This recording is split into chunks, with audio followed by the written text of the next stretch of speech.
निश्चय IAS academy पर आपका स्वागत है। चलिए देखते हैं 8 जुलाई 2020 का डेली करंट अफेयर्स क्विज। हमारा पहला क्वेश्चन, टिड्डी हमले के संबंध में निम्नलिखित को हमले की तीव्रता के अनुसार व्यवस्थित कीजिए। टिड्डी प्रकोप, टिड्डी लहर, टिड्डी आपदा, इनको हमें क्रमवार करना है। चर्चा में क्यों है ये सब आप जानते ही हैं कि टिड्डी का हमला हो रहा है और हाल ही में खाद्य एवं कृषि संगठन फाओ के द्वारा भारत को अगले 4 हफ्तों तक रेगिस्तानी टिड्डियों के हमले के खिलाफ हाई अलर्ट पर रहने की चेतावनी दी गई है और ये जो हमला है उसे टिड्डी लहर की संज्ञा दी गई है। देखते हैं तो ये जो टिड्डियों के हमले होते हैं इन्हें 3 आधार पर बांटा जाता है। कौन कौन से? नंबर 1, टिड्डी प्रकोप। ये जो हमला है रेगिस्तानी टिड्डियों का है। जब रेगिस्तानी क्षेत्र में बारिश होती है और कुछ वनस्पतियां वहां हो जाती हैं तब ये टिड्डियों की संख्या में तीव्र वृद्धि होती है। ये सब एक जगह इकट्ठे होने शुरू होती हैं और फिर झुंड बना के एक क्षेत्र से दूसरी जगह ट्रेवल करती हैं। तो ये जो घटना है ये घटना कहलाती है टिड्डी प्रकोप। नंबर 2, अगर ये रेगिस्तानी क्षेत्र में क्रमशः बारिश होती रहे, पहले बारिश हो फिर कुछ गैप हो फिर दोबारा बारिश हो, तो पहले टिड्डियों का एक हमला होता है, उसके बाद फिर टिड्डियों का दूसरा हमला होता है, तो इसी को क्या संज्ञा दे दी जाती है? टिड्डी लहर। हाल ही में जो फाओ ने चेतावनी जारी करी है भारत के लिए तो उसने उसको टिड्डी लहर बताया है। इसका मतलब ये एक या एक से अधिक हमले, एक हमला पहले हो चुका था और ये उसके बाद में जब एक या एक से अधिक हमले होंगे तब उसी को टिड्डी लहर की संज्ञा दे दी जाएगी। ऐसा कब हो पाता है? जब टिड्डी प्रजनन के कई क्रमिक सीजन मिलते हैं तब टिड्डी लहर का निर्माण होता है। नंबर 3 पे आता है टिड्डी आपदा। अगर टिड्डी लहर को कोई देश नियंत्रित नहीं कर पाता, पहली लहर आई थी, दूसरी लहर, तीसरी लहर और उसे कोई देश नियंत्रित नहीं कर पाता है तो बहुत बड़ी मात्रा में टिड्डियों की आबादी इकट्ठी हो जाती है। उस देश की जो खाद्य फसलें होती हैं उनको ये नष्ट कर देती हैं और जब इनकी संख्या में बहुत ज्यादा वृद्धि हो जाती है तब इस घटना को कहा जाता है टिड्डी आपदा। तो पहले नंबर पे आता है टिड्डी प्रकोप, दूसरे नंबर पे टिड्डी लहर और तीसरे नंबर पे टिड्डी आपदा। पहले भी इस तरह की घटनाएं हो चुकी हैं। जैसे तो टिड्डी आपदा इससे पिछली बार आई थी वो 1987-89 के दौरान आई थी और जो टिड्डी लहर थी पिछली वो 2003-05 में देखी गई थी। तो आंसर पता चली गया है आपको। सबसे पहले टिड्डी का प्रकोप होता है, फिर वो प्रकोप लहर में बदल जाता है और फिर वो लहर आपदा में बदल जाती है अगर इन्हें नियंत्रित नहीं किया जा सके। तो सही क्रम हो जाएगा इसका 1 2 3। राइट आंसर बी ए। नेक्स्ट, हाल ही में आवश्यक दवा के किफायती जेनेरिक संस्करण के लिए अनिवार्य लाइसेंस, कंपलसरी लाइसेंस चर्चा में रहा। इसके संबंध में निम्नलिखित कथनों पर विचार कीजिए। नंबर 1, भारतीय पेटेंट अधिनियम 1970 के अंतर्गत उत्पाद के पेटेंट प्राप्त करने की तिथि से 3 वर्ष के पश्चात किसी भी समय अनिवार्य लाइसेंसिंग पर विचार किया जा सकता है। नंबर 2, यदि पेटेंट किया गया उत्पाद जनता की आवश्यकताओं को पूरा करने में असमर्थ हो तब अनिवार्य लाइसेंसिंग के लिए आवेदन किया जा सकता है। देखते हैं तो चर्चा में क्यों है। हाल ही में communist party of India PIM इसने भारत सरकार से कहा है कि कोरोना की दवाई रेमडेसिविर के लिए जेनेरिक संस्करण के निर्माण के लिए अनिवार्य लाइसेंस जारी किया जाए। मांग करी है CPIM ने और उसने कहा है कि सरकार को पेटेंट अधिनियम के अनुच्छेद 92, संविधान का नहीं पेटेंट अधिनियम का, उसको लागू करना चाहिए और इस दवाई के जेनेरिक वर्जन के लिए कंपलसरी लाइसेंसिंग जारी करनी चाहिए, अनिवार्य लाइसेंस जारी करना चाहिए। वैसे यहाँ पे अनुच्छेद कहना सही नहीं होगा, इसको अनुच्छेद की जगह धारा कहा जाना ज्यादा सही है। जब अनुच्छेद मुख्यतः संविधान के संदर्भ में कहा जाता है और जब कानून के कोई बिंदु हो तब उसको धारा कहा जाता है। तो आप इसको ध्यान रखेंगे, धारा 92। अब ये अनिवार्य लाइसेंसिंग क्या होता है तो इतना आप समझ ही गए होंगे। कोई कंपनी है, उसने किसी दवा पे पेटेंट लिया है, ये पेटेंट उसको 20 वर्ष के लिए दिया गया है। ठीक,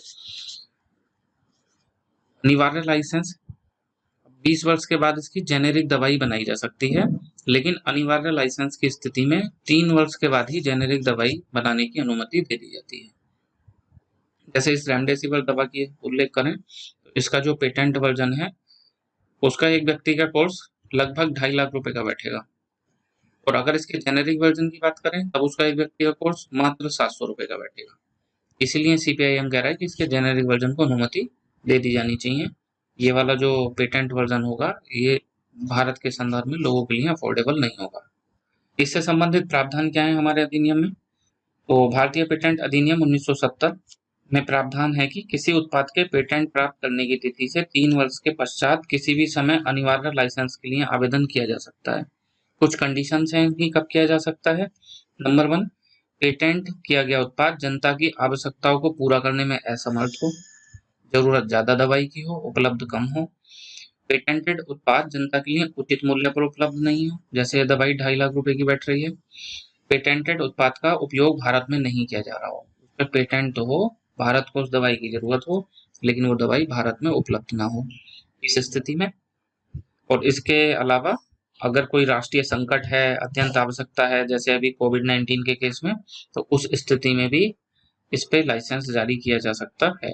उपरोक्त परिस्थितियों में भारतीय कानून ऐसा करने को कहता है। क्या इससे पहले भी किसी दवाई के लिए अनिवार्य लाइसेंस जारी हुआ है? हाँ, हुआ है।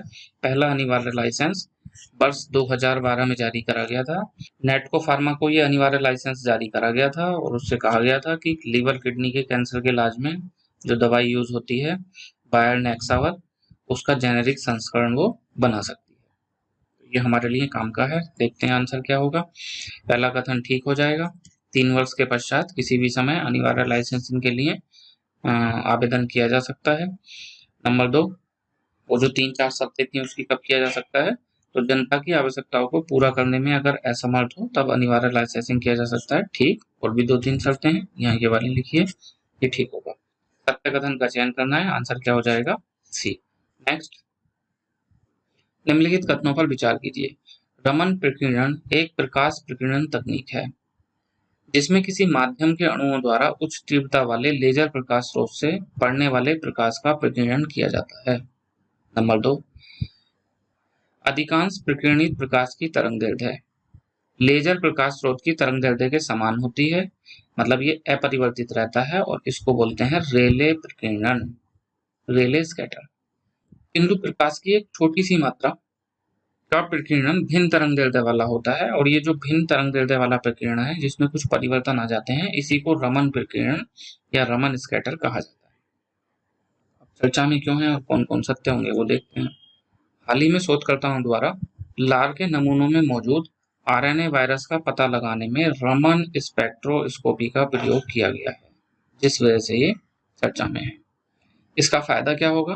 पोर्टेबल रमन स्पेक्ट्रोमीटर इनको लगाया जा सकता है किन स्थानों पर? हवाई अड्डे पर, बस अड्डे पर, रेलवे स्टेशन पर, इन जगह पर इनको लगाया जा सकता है और केवल कुछ ही मिनटों में यात्रियों की शीघ्रता से जांच हो जाएगी कि उनको कोविड-19 के लक्षण हैं या नहीं है। हालांकि इसको अभी पूरा सिक्योर नहीं कहा गया है क्योंकि ये सामान्य सर्दी जुकाम को भी पहचानेगा और इसमें अंतर नहीं करेगा, लेकिन आगे जाकर ये काफी उपयोगी हो सकता है।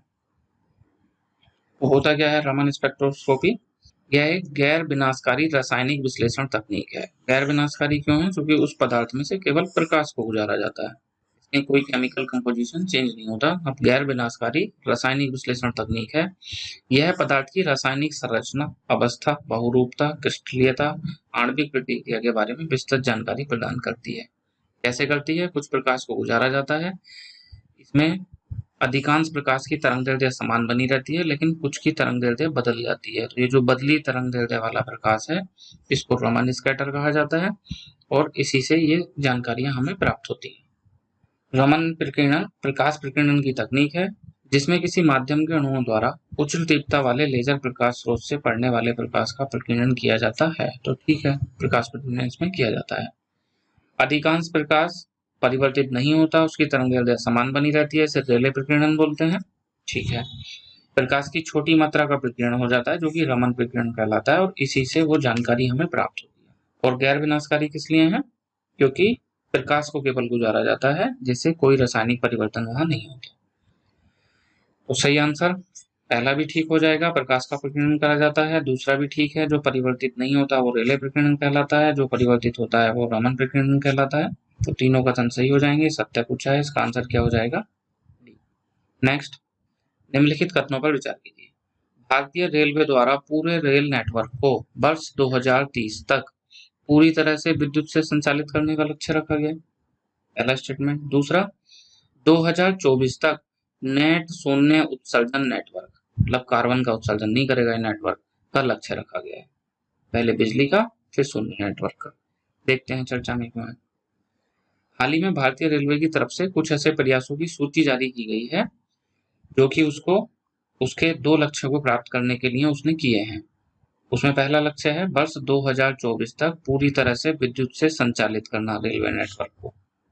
तो पहले विद्युत से संचालित करना है 2024 तक, और फिर 2030 तक उसको नेट शून्य कार्बन उत्सर्जन नेटवर्क बनाना है भारतीय रेलवे नेटवर्क को। जो इन्होंने कुछ कार्य किए हैं जिनकी सूची दी है वो इतने काम के नहीं है, पर देख लेते हैं। हरित ऊर्जा खरीद कर रहे हैं, ये सौर परियोजनाओं को लगा रहे हैं, खाली पड़ी भूमि पर सोलर पैनल लगा रहे हैं। इस तरह की कुछ पहल हैं जो रेलवे ने गिनाई है, इन्हें आप पढ़ सकते हैं। आंसर देख लेते हैं। पहला कथन गलत हो जाएगा। विद्युत से संचालित का टारगेट 2024 तक है। पहले विद्युत से संचालित करेंगे, फिर बाकी जो कुछ कार्बन उत्सर्जन रहेगा इमिशन उसको भी समाप्त करेंगे, और फिर 2030 तक पूरे रेल नेटवर्क को शून्य उत्सर्जन नेटवर्क बनाएंगे। तो दोनों ही कथन गलत हैं। पूछा है सत्य कथन का चयन कीजिए, तब आंसर हो जाएगा ना तो 1 ना ही 2 डी। अगर इसी में असत्य कथन पूछ लेते तब आंसर क्या हो जाता? सी। नेक्स्ट, भारतीय राष्ट्रीय राजमार्ग प्राधिकरण ने देश भर में राजमार्गों की दक्षता का आकलन करने के लिए रैंकिंग जारी करने का निर्णय करा है। अब नेशनल हाईवे को रैंकिंग मिलेगी 5 स्टार, 3 स्टार, 4 स्टार, उस रैंकिंग से उसकी क्वालिटी का पता चलेगा। तो उसने उस रैंकिंग को जारी करने के लिए क्या मानदंड निर्धारित करे हैं? निम्नलिखित में से कौन कौन? उस राजमार्ग की दक्षता, उस राजमार्ग पर सुरक्षा, उस राजमार्ग पर जो व्यक्ति उसका यूज करेंगे उनको मिलने वाली सेवाएं, क्या क्या सेवाएं उस राजमार्ग पर उपलब्ध कराई गई हैं।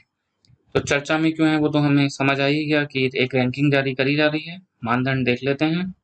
राजमार्ग की दक्षता को भी शामिल करा गया है, 40% वेटेज इसको है, सुरक्षा को भी शामिल करा गया है, मिलने वाली सेवाओं को भी शामिल करा गया है। इसके अतिरिक्त और छुट-पुट चीजें हैं उनको भी शामिल करा गया है, वो इतने काम की नहीं है, पर देख लेते हैं। जैसे परिचालन की गति कितनी है, कई दिशाओं से वाहनों की पहुंच पर नियंत्रण कैसा है, टोल प्लाजा पर लगने वाला समय कितना है, सड़क संकेतक का कितना ज्यादा प्रयोग उस सड़क पे करा गया है, सड़क चिन्ह का कितना प्रयोग है, दुर्घटना की दर कितनी है उस हाईवे पर, और किसी घटना से निपटने में लगने वाला समय कितना है, कैश बैरियर, रोशनी, उन्नत यातायात प्रबंधन प्रणाली, इन सब चीजों को भी शामिल करा जाएगा। और स्वच्छता, वृक्षारोपण, सड़क के किनारे मिलने वाली सुविधाएं, ये सब चीजें भी रैंकिंग में शामिल करी जाएंगी। मुख्यतः ये 3 चीजें। तो आंसर देख लेते हैं। राजमार्ग की दक्षता है, ठीक, राजमार्ग पर सुरक्षा भी है, उपयोगकर्ताओं को मिलने वाली सेवाएं भी हैं। कौन से कथन सही हैं पूछा है, तो 1, 2, 3 तीनों ही कथन सही हैं। इसका आंसर क्या हो जाएगा? डी। अगर आपको ये क्विज पसंद आता है तब इसे लाइक करें, अपने फ्रेंड के साथ शेयर करें, और निश्चय IAS अकेडमी को सब्सक्राइब करें। इस क्विज की PDF आपको डिस्क्रिप्शन सेक्शन में मिल जाएगी, वहां से आप इसे डाउनलोड कर सकते हैं। आज के लिए इतना ही, धन्यवाद।